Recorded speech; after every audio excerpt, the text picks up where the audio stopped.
So I recently lost about 25 pounds, and the way I did it was to pay attention to what I was eating. I logged my food intake every day, I logged my water intake and my exercise.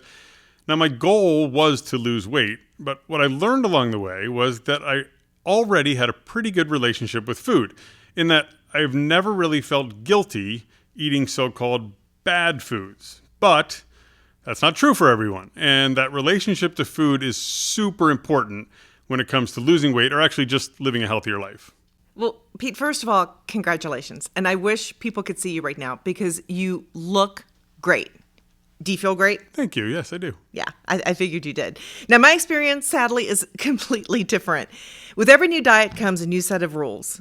And with some diets, even foods that you think are completely healthy, like fruits and veggies, even whole grains, are off limits for one reason or another. And then there are diets that limit when you can eat. Honestly, it seems like there are so many rules that many of us have no idea what to eat or when, and it seems easier to just give up and eat whatever and then feel really bad about it.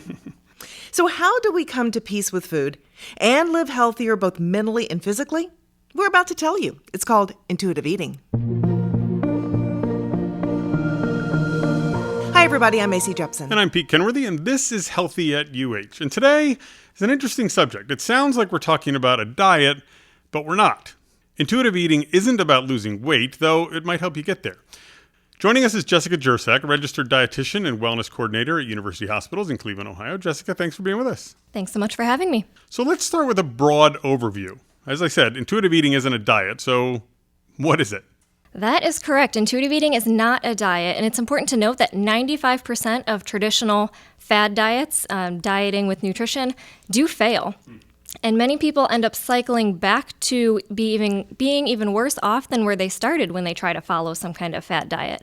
So intuitive eating is not a diet, and it's an approach that doesn't focus specifically on weight loss. Intuitive eating is an approach that is all about developing your personal, healthy relationship with food. It was created by master's level dietitians Evelyn Tribole and Evelyn Resch in the 1990s. And it's defined as a flexible style of eating in which you largely follow your internal sensations of hunger and satiety to really gauge when to eat, what to eat, and when to stop eating.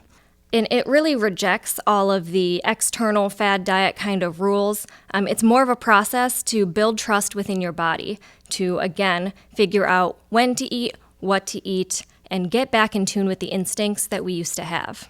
And I mentioned the word satiety there, and what this means is that you are feeling full and feeling happily full, that you've eaten enough and you feel like you can stop without feeling like you're going to be bloated, like you ate too much, or that you're still hungry. So you're just comfortably full and satisfied with what you ate.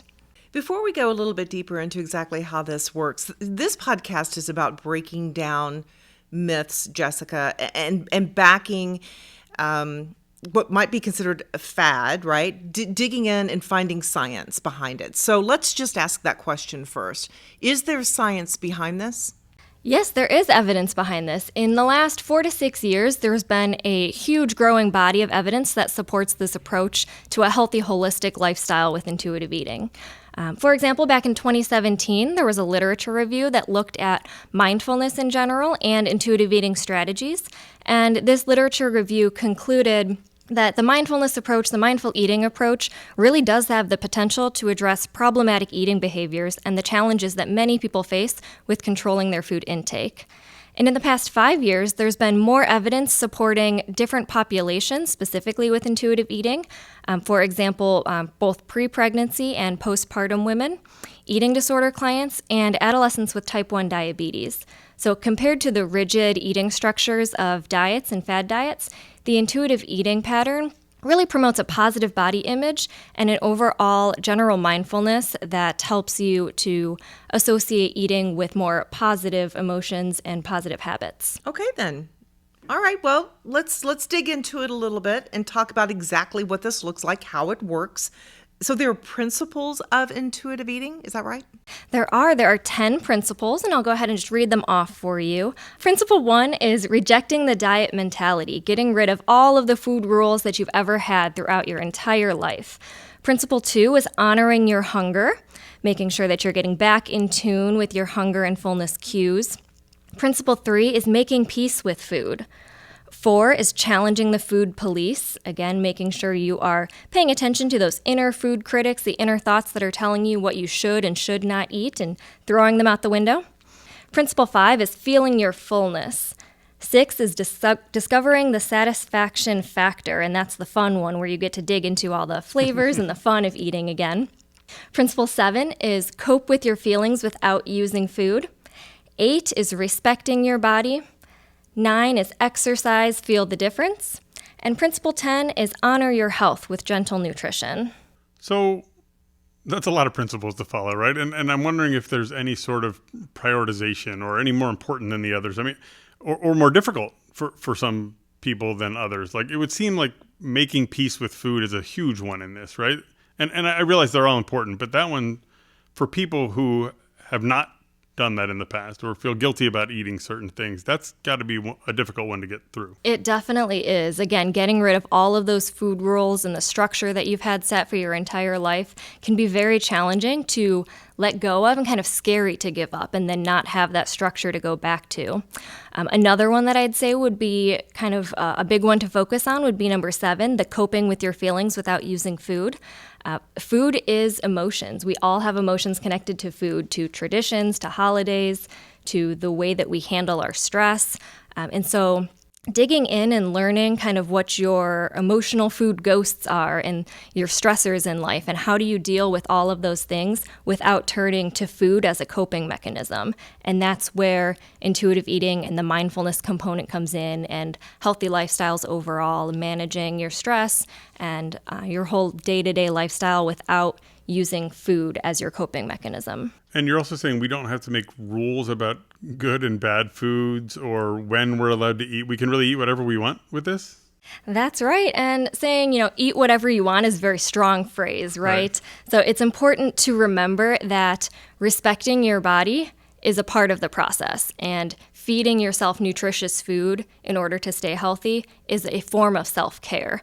So we're not throwing all of our nutrition research out the window and saying, eat all the unhealthy, non-nutritious foods because that tastes good, and never eating nutritious food ever again. What we're saying is tune into those hunger and fullness cues, pay attention to what your body is saying that you do need, and pay attention to how much you need, when you need it, and actually feeding yourself appropriately so that you can stay healthy. I mean, this is so deep, it sounds like we could develop an entire program on how to learn how to eat intuitively, which is what we're trying to get away from, the programs. So how do we train ourselves, though, to eat this way? It sounds like it would take a lot of work to reverse a lifetime of thinking differently. How do we train ourselves? How do we start? So it, just like you said, it is a lot of work. And I wouldn't say that we need to get away from programs. I think that programs and structures are good.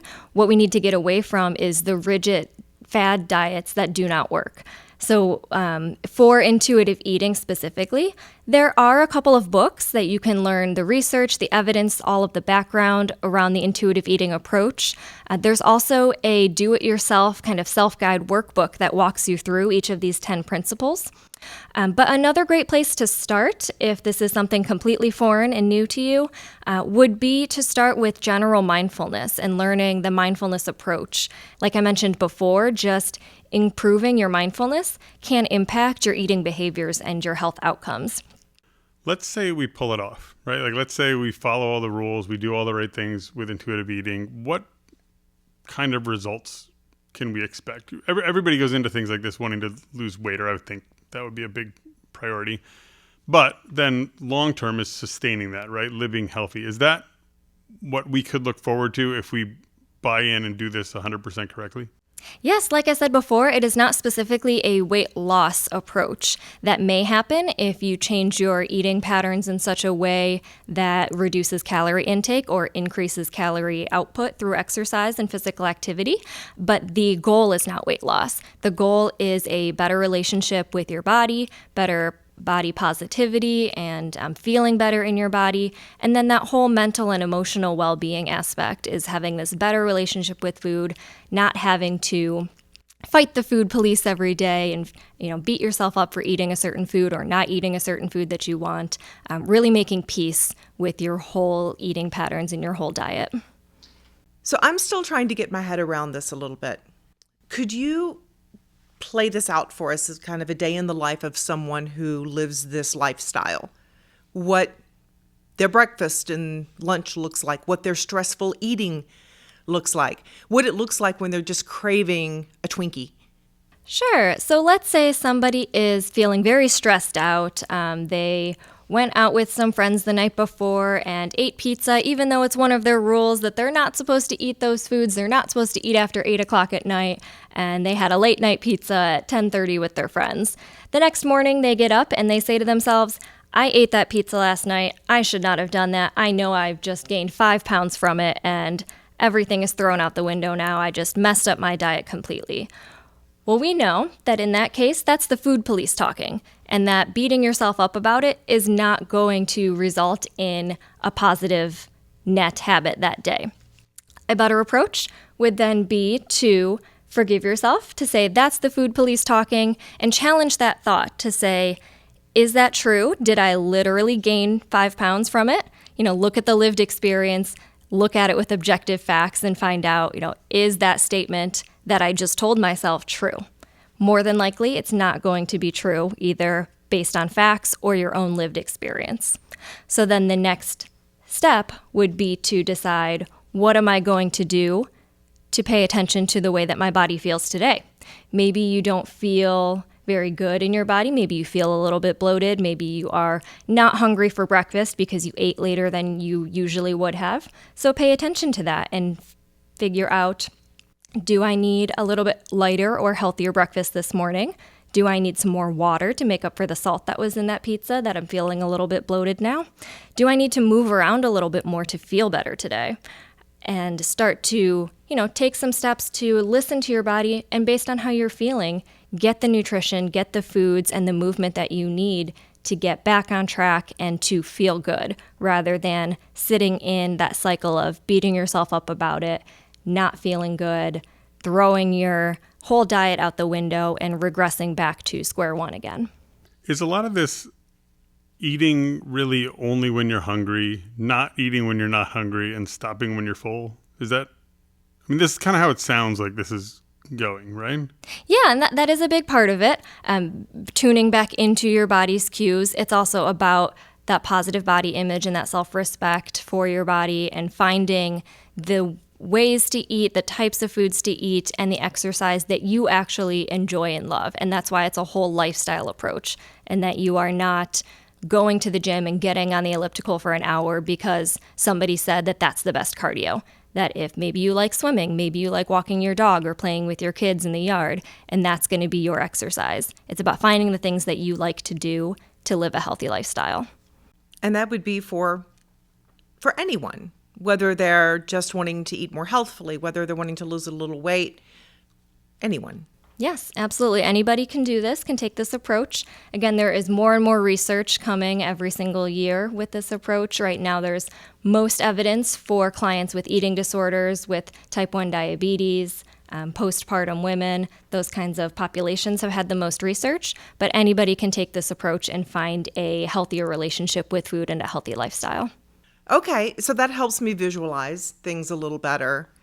Jessica, is there anything else that you would want to touch on before we wrap it up? I think the last thing that I'd like to add is that there are some criticisms around approaches like this, because when you get into a dieting approach or an eating pattern that doesn't count calories, that doesn't pay attention to the very specifics of what's going on in a person's day-to-day, that people are afraid that maybe it's not evidence-based.